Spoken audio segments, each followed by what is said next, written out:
Qu'est-ce que c'est la singularité de ce projet-là, Providence? Qu'est-ce que c'est Providence? Et où est-ce que ça vous emmène encore ailleurs, on va dire? Qu'est-ce que c'est la continuité? Qu'est-ce que c'est la rupture dans le projet? T'as tout dit, c'est bon, là. D'abord, dire que je suis très heureux de revenir dans cette maison, donc je te remercie de m'inviter là, vraiment, très sincèrement, et de revenir à Strasbourg. Alors, oui, tu l'as dit, mais je pense que c'est important peut-être d'y revenir un tout petit peu, c'est-à-dire que j'ai rencontré Olivier Cadiot il y a un certain nombre d'années maintenant, il était poète à l'époque, et puis je lui ai proposé d'écrire une pièce de théâtre.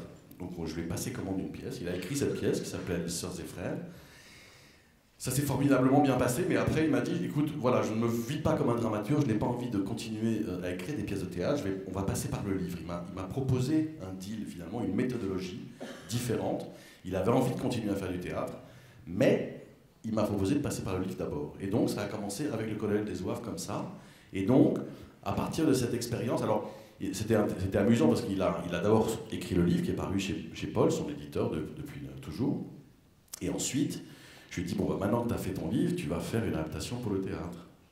Alors il a commencé à essayer de la faire, mais c'était un peu compliqué. Et finalement, c'est avec Laurent Poitrenaud, qui était déjà, voilà, on était ensemble depuis l'école de théâtre depuis longtemps.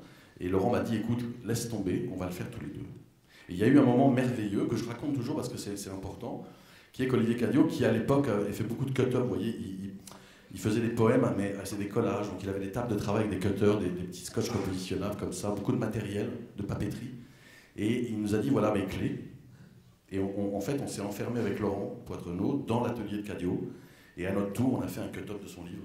On a découpé son livre pour faire la version scénique du Colonel des Zouaves. Voilà. Alors après, on a fait plein d'aventures ensemble. Beaucoup de livres ont été adaptés comme ça.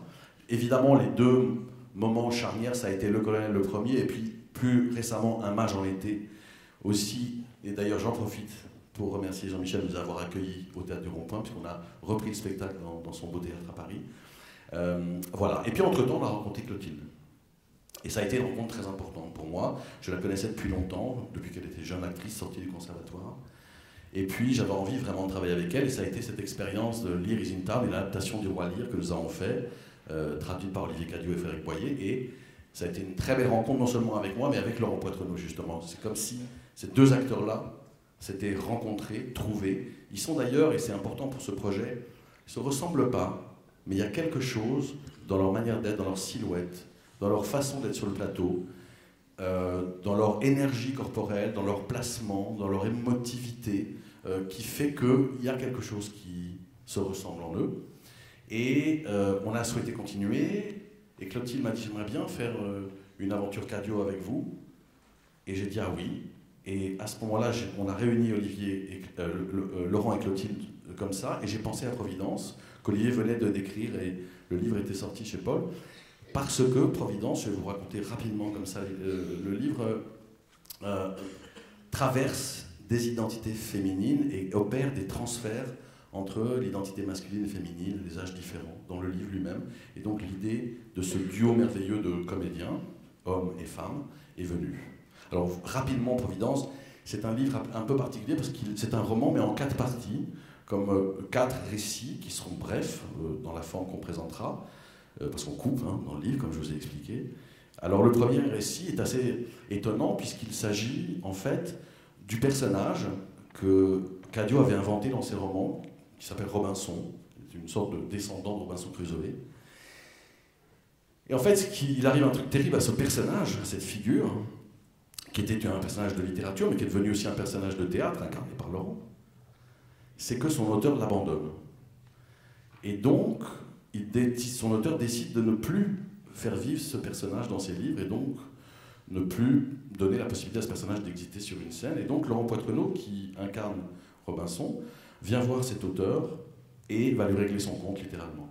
C'est-à-dire va se livrer à une analyse terrible, extrêmement cruelle de cet auteur, en lui disant que sans lui, il n'est rien, et que qu'est-ce qu'il croit, que sans son personnage, sans son outil d'imagination, il va pouvoir continuer à écrire à partir de quoi?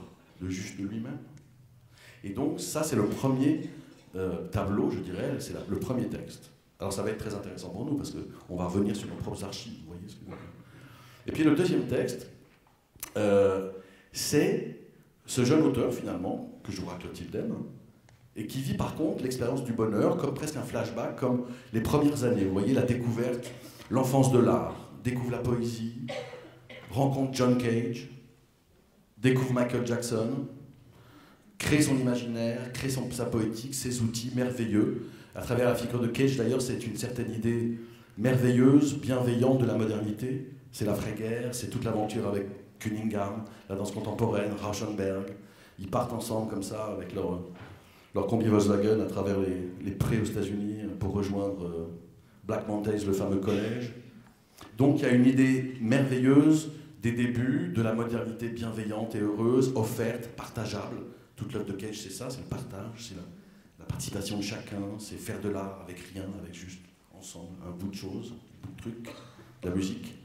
Voilà, ça c'est le deuxième récit. Et puis alors il arrive le drôle de truc, j'essaie d'accélérer un peu, à ce jeune auteur, c'est que dans cette espèce de moment de bonheur extraordinaire, il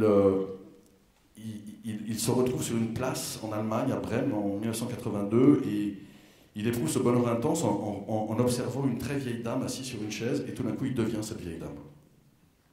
Voilà. Alors ça c'est ensuite le troisième texte, c'est Illusion perdue. Alors là, c'est à la manière un peu comme un pastiche de Balzac, du roman de Balzac.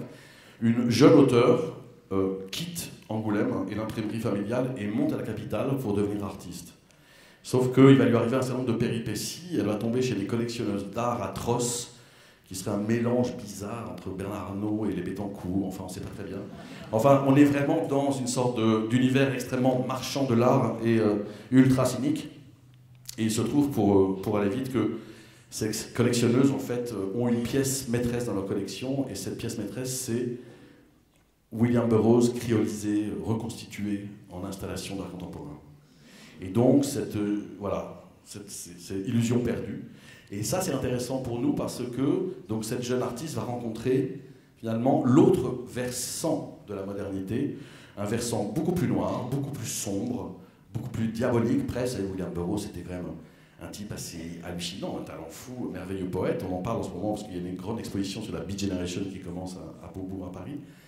Et en même temps, vous savez, il a tué sa femme en jouant à Guillaume Tell avec elle, quand même. Hein. C'est-à-dire qu'il lui a posé une pomme sur la tête, mais sans qu'il l'a raté. Et puis ensuite, c'est bon, grand héroïnomane, vous voyez, de la contre-culture extrêmement violente. Et donc, c'est une vision beaucoup plus dark, beaucoup plus noire de la modernité qui est convoquée dans ces illusions perdues. Et puis, le quatrième, pour terminer, là, on est un peu dans Providence d'Alain Resnais. Je ne sais pas si vous connaissez ce film merveilleux avec Sir John Gielgud, qui passe sa dernière nuit d'horreur en buvant du chablis.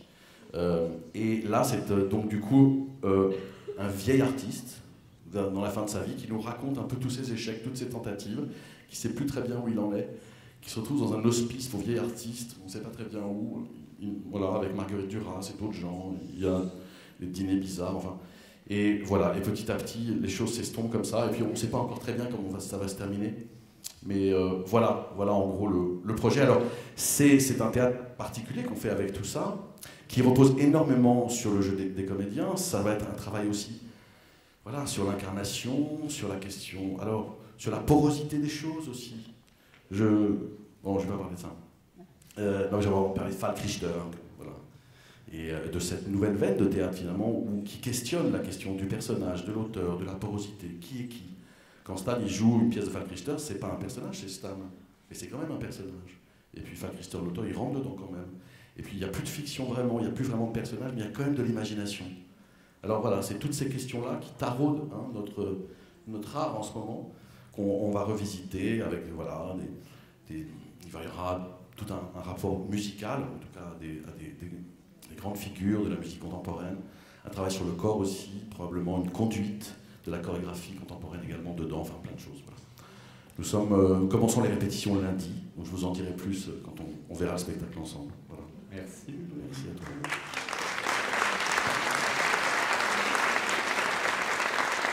Le spectacle sera créé à la Comédie de Reims, dont Ludovic est le directeur, et viendra chez nous, donc c'est page 34, que je ne dise pas de bêtises, du 15 au 25 mars dans la salle Gignoux.